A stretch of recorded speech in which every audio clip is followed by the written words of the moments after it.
La Biblia al día. El libro de Esdras, el capítulo 4, nos presenta: los adversarios detienen la obra. Interesante, sumamente interesante este capítulo. Escuchemos el relato bíblico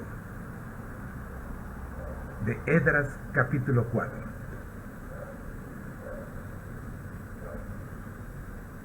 Capítulo 4.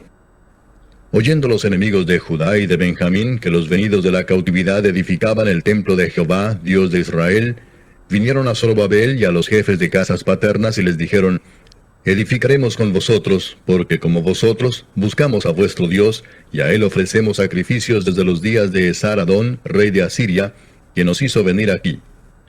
Zorobabel, Jesúa y los demás jefes de las casas paternas de Israel dijeron: No nos conviene edificar con vosotros casa a nuestro Dios, sino que nosotros solos la edificaremos a Jehová, Dios de Israel, como nos mandó el rey Ciro, rey de Persia. Pero el pueblo de la tierra intimidó al pueblo de Judá y lo atemorizó para que no edificara. Sobornaron además contra ellos a los consejeros para frustrar sus propósitos todo el tiempo de Ciro, rey de Persia, y hasta el reinado de Darío, rey de Persia.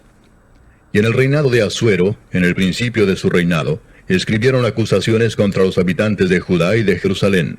También en días de Artajerjes escribieron Bislam, Mitrídates, Tabeel y los demás compañeros suyos a Artajerjes, rey de Persia. Y la escritura y el lenguaje de la carta eran en arameo. Rehum, canciller, y Simsai, secretario, escribieron una carta contra Jerusalén al rey Artajerjes. En tal fecha escribieron Rehum, canciller, y Simsai, secretario, y los demás compañeros suyos, los jueces, gobernadores y oficiales, y los de Persia, de Erec, de Babilonia, de Susa, esto es, los elamitas, y los demás pueblos que el grande y glorioso Asnapar transportó e hizo habitar en las ciudades de Samaria y las demás provincias del otro lado del río. Y esta es la copia de la carta que enviaron. Al rey Artajerjes: Tus siervos del otro lado del río te saludan. Sea notorio al rey que los judíos que subieron de ti a nosotros vinieron a Jerusalén, y edifican la ciudad rebelde y mala, y levantan los muros y reparan los fundamentos.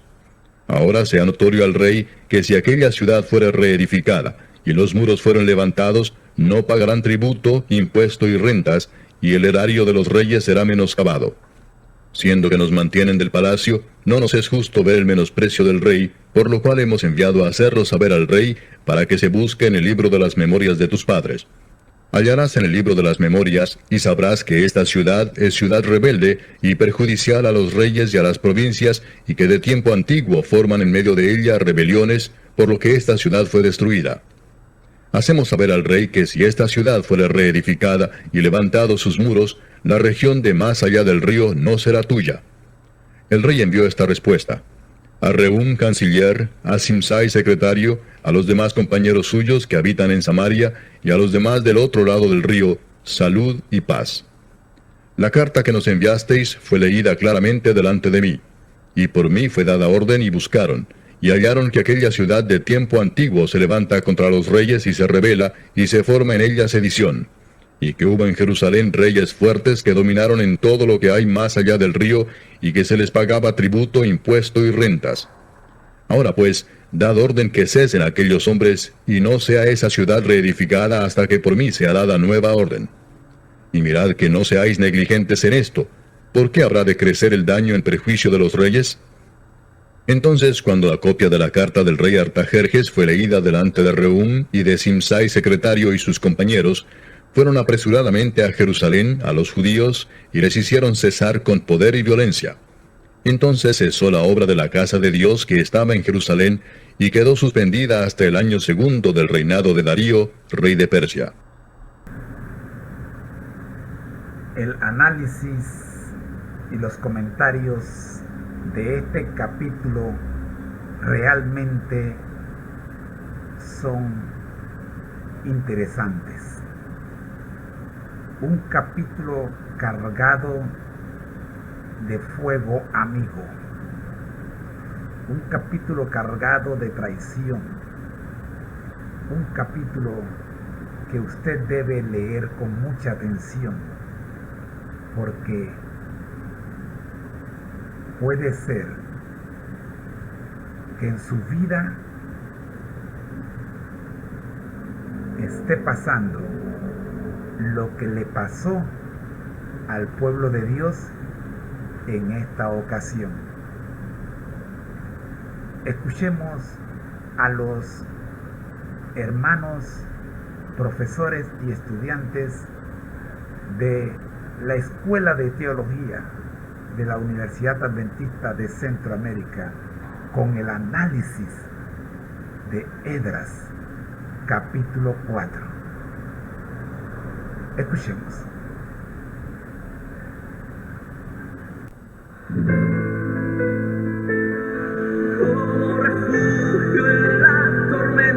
Esta emisora y la Facultad de Teología de la Universidad Adventista de Centroamérica presentan su programa Creer en sus profetas.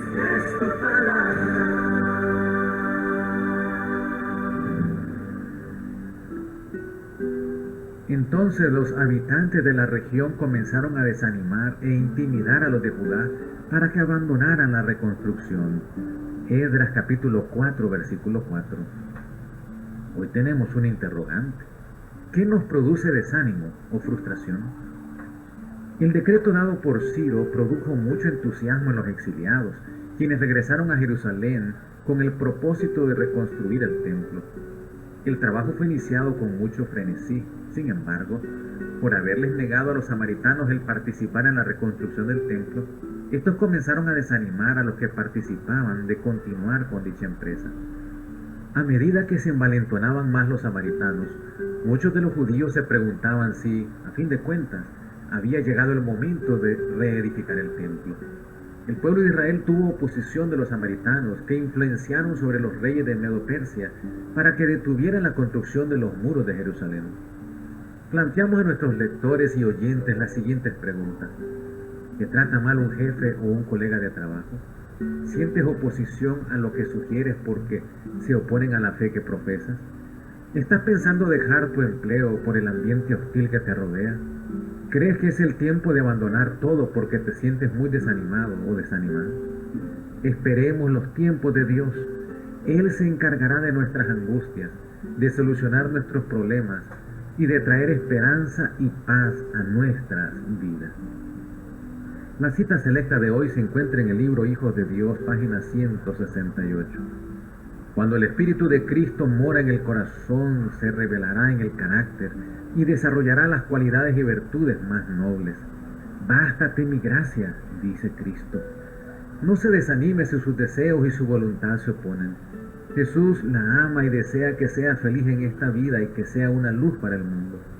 Me gustaría que usted y todo nuestro pueblo comprendieran lo que debemos ser y lo que podemos llegar a ser.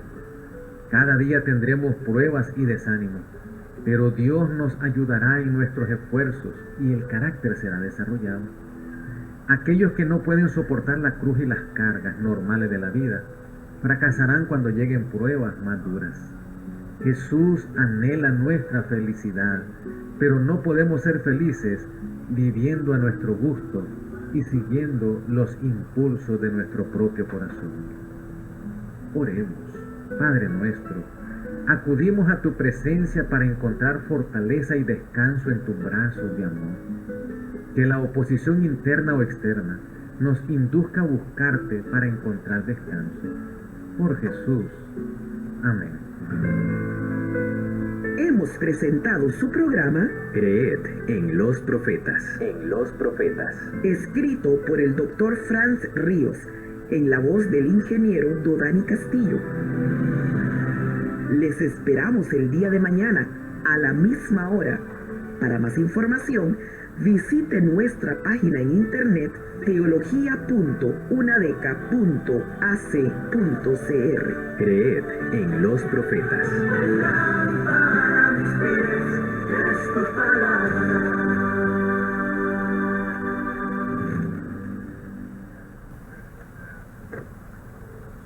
A Dios le damos gracias primeramente y luego a los hermanos de la Escuela de Teología de la Universidad Adventista de Centroamérica por el excelente análisis de este y de todos los capítulos que diariamente disfrutamos como cortesía de Creed en sus profetas. Para finalizar nuestro estudio de esta mañana, escuchemos el devocional de hoy de la pluma inspirada Elena G. de White para hoy, febrero 24. Escuchemos.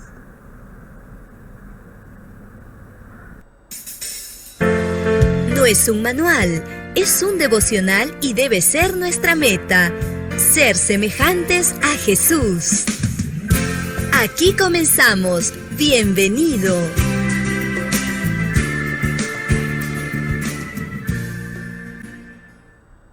Qué bueno acompañarlos en esta devoción matutina hoy 24 de febrero. La de hoy se titula La ley de Dios es perfecta. Salmos, capítulo 19, versículos 7 y 8 dicen: La ley de Jehová es perfecta, que convierte el alma. El testimonio de Jehová es fiel, que hace sabio al sencillo. Los mandamientos de Jehová son rectos, que alegran el corazón. El precepto de Jehová es puro, que alumbra los ojos.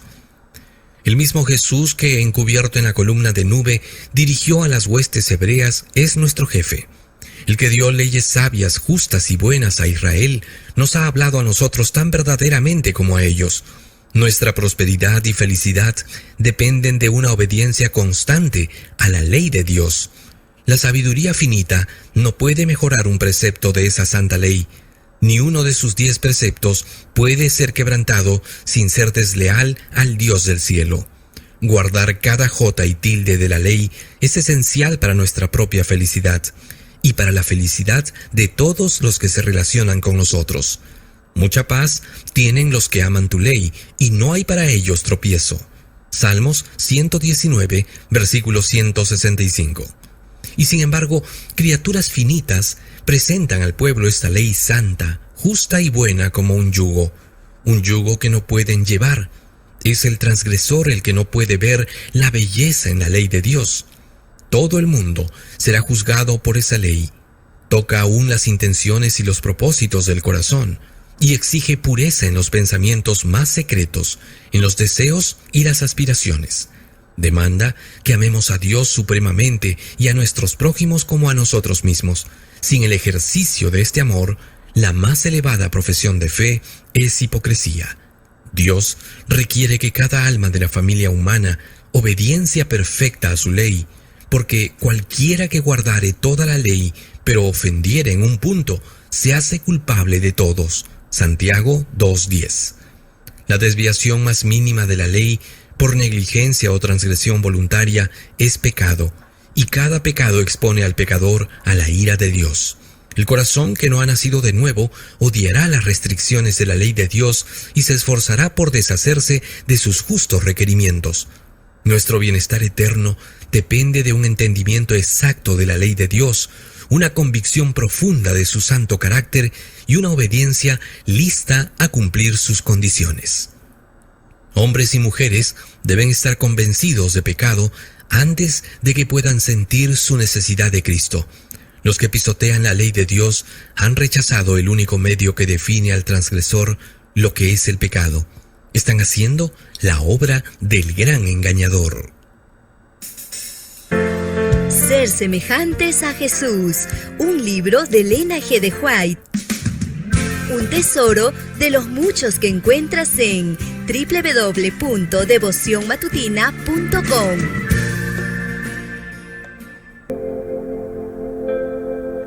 Agradecemos al Ministerio Padilla por el devocional de hoy y el de todos los días. Gracias, familia Padilla.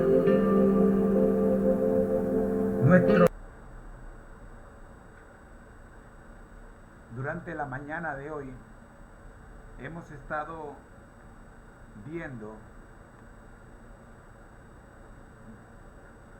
cómo caminar en las huellas de Jesús,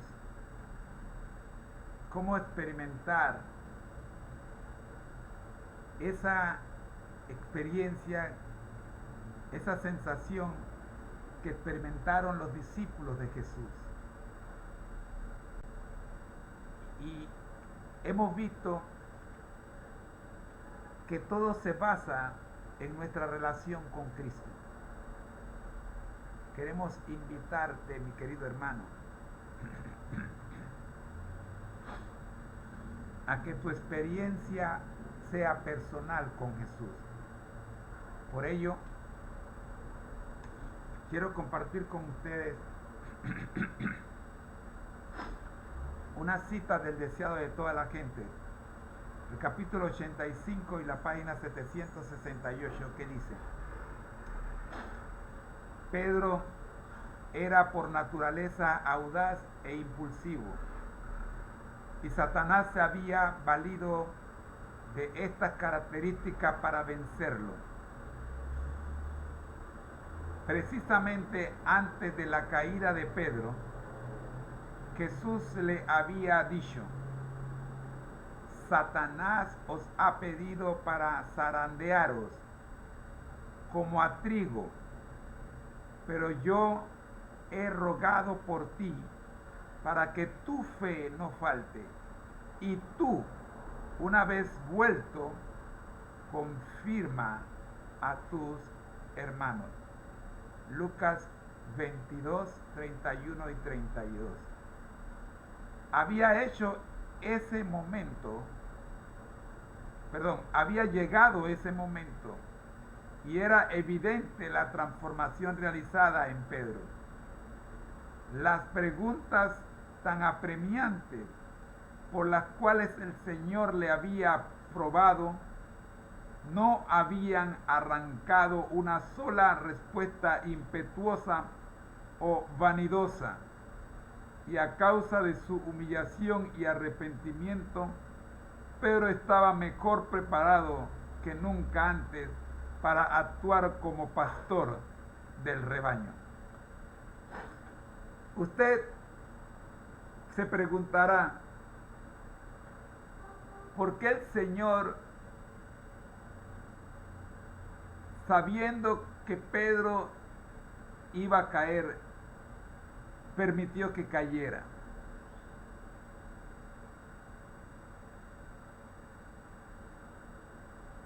Mis queridos hermanos, lo que se consigue, lo que se logra, lo que se obtiene de manera personal, no se puede obtener, no se puede recibir si no se ha pasado por el tormento. Jesús sabía lo que le hacía falta a Pedro, y por eso, si usted analiza la oración de Jesús, usted observe la oración de Jesús. Jesús le dice a Pedro: Satanás os ha pedido para zarandearos como a trigo. En la oración del Padre Nuestro, nosotros encontramos que dice: no nos dejes caer en tentación. No dice: no, quítanos la tentación. Eso no es lo que dice la oración. Jesús sabía que Pedro iba a ser zarandeado, y también sabía que las bases sobre las cuales estaba construido el edificio de la fe de Pedro estaba deficiente, y que por causa de esa deficiencia el movimiento tectónico espiritual de las placas tectónicas de la fe de Pedro iban a ser mayor y lo iban a hacer caer. Pero era necesario que esto ocurriera, porque era la única forma en que Pedro podría abrir los ojos. En el deseo de toda la gente, nosotros vemos cuando Pedro negó a Jesús y maldijo, la tercera vez levantó su vista y se chocó con la mirada de Jesús. Entonces Pedro entendió y comprendió la segunda parte de la predicción de Jesús para Pedro, cuando dice: pero yo os he he rogado por ti, para que tu fe no falte. Pero la fe de Pedro faltó. No, mis queridos hermanos. ¿Qué fue lo que falló en Pedro? La fe de él, no la fe de Jesús. Pedro confiaba demasiado en él mismo. Por eso cuando todos los demás discípulos se huyeron ahí en el jardín de Getsemaní, Pedro se quedó. Recuerden que Pedro tenía una espada con la que le arrancó la oreja a Malco. Pedro confiaba en su espada.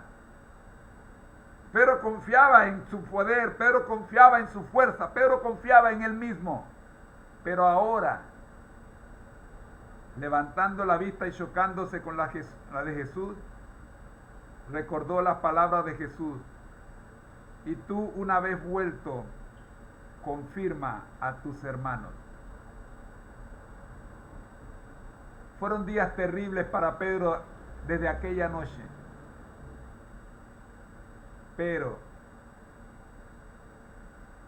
una mañana, mientras regresaban de no pescar nada, Pedro se encontró con un forastero llamado Jesús, que le restituyó. Y entonces la última parte de la oración de Jesús se cumplió. Una vez vuelto, confirma a tus hermanos. La restauración de Pedro es la restauración de todos los que como Pedro hemos fallado. La cita termina diciendo: había llegado ese momento y era evidente la transformación realizada en Pedro. Las preguntas tan apremiantes por las cuales el Señor le había aprobado no habían arrancado una sola respuesta impetuosa o vanidosa. Y a causa de su humillación y arrepentimiento, Pedro estaba mejor preparado que nunca antes para actuar como pastor de rebaño. Fue la caída de Pedro lo que necesitaba para convertirse en el pastor del rebaño.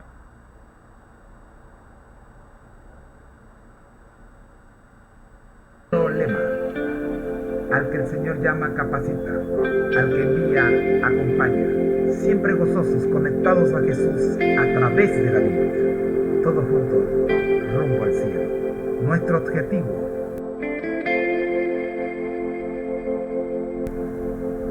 Juan 17:3. Y esta es la vida eterna, que te conozcan a ti, el único Dios verdadero, y a Jesucristo, a quien has enviado. Ha sido una producción del Ministerio Conéctate a Jesús. Agradeciendo a todos los que han hecho posible esta grabación. Primeramente a Dios, les queremos invitar a que nos acompañen mañana, cuando estaremos una vez más con ustedes con la programación de la serie Feliz para Siempre. Bendiciones.